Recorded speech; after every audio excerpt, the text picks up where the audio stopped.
All right, so if you can see and hear me, I think we're good to go. I just thought I'd show you quickly a little bit of an inventory system that I've got going on for eBay. This also worked when I was doing Amazon FBM, which I'm not at the moment, but I might consider starting it up in Q4 as checking times get a bit slower and I want to turn over money a bit quicker.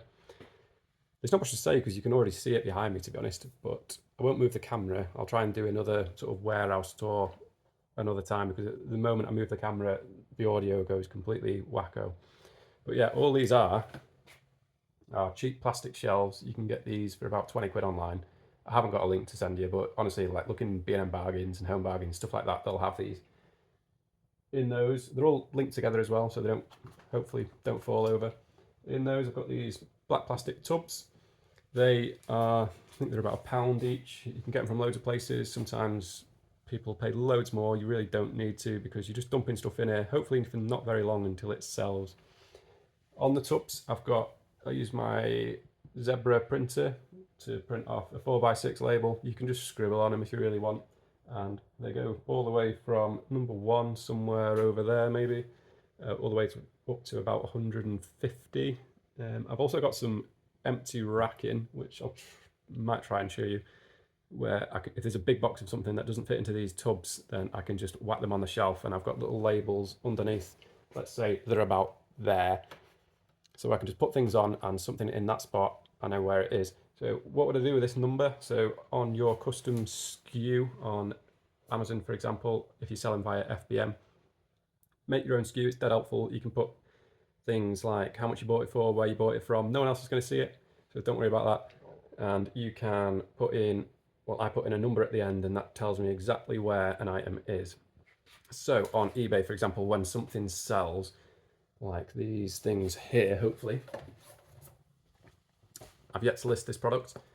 When I do on eBay, I'll put it into a box, let's say box number 55, simple as that. In my custom SKU, I'll say where I bought it from, the price. You can put other information in there as well, it doesn't matter.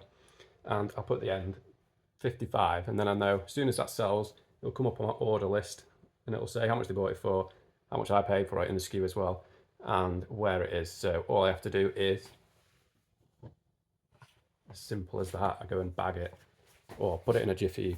Nice little padded box with these ones because they're quite delicate. So yeah, hopefully that helps. I was doing FBM quite a few years ago with used books and I had a bit of a nightmare because I was just trying to arrange them all on bookcases in the unit, trying to get all these books alphabetically ordered, which I'm not the most academic, so I'd sometimes get that wrong.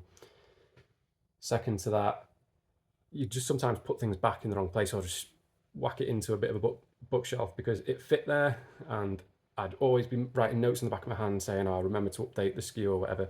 Well, in fact, I didn't even have SKUs then. Whereas now everything goes in these boxes. It doesn't matter what is in the box. So as an example, in box number 6, I have some Nivea Skin Clear, no idea what that is. Also in box number 6, I have, from my personal collection, it's not really, some kind of women's clothing, no idea.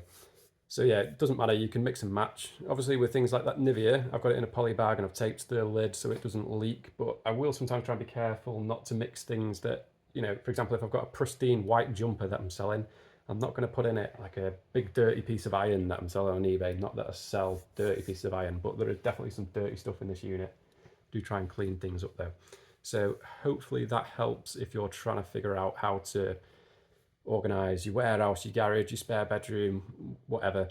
Just try and keep it nice and organised and you'll save yourself loads of headaches, because when you're starting, it's really easy just to wrap boxes up and, you know, try and sort as you go, and it just doesn't work because before you know it, January sales come along and you spend a ton of money, buy loads of stuff, you never get around to sorting it out for 3 months, and then you forget that it's even there. So I'm still finding things in this unit now that I bought 3 years ago that I had no idea I bought, which is bad. So everything from now on is going in these boxes. Hopefully that helps. If you've got any questions, leave a comment below. Please do subscribe to me because it rubs my ego up the nice way, so it'll make me feel better, and I'll see you in the next video.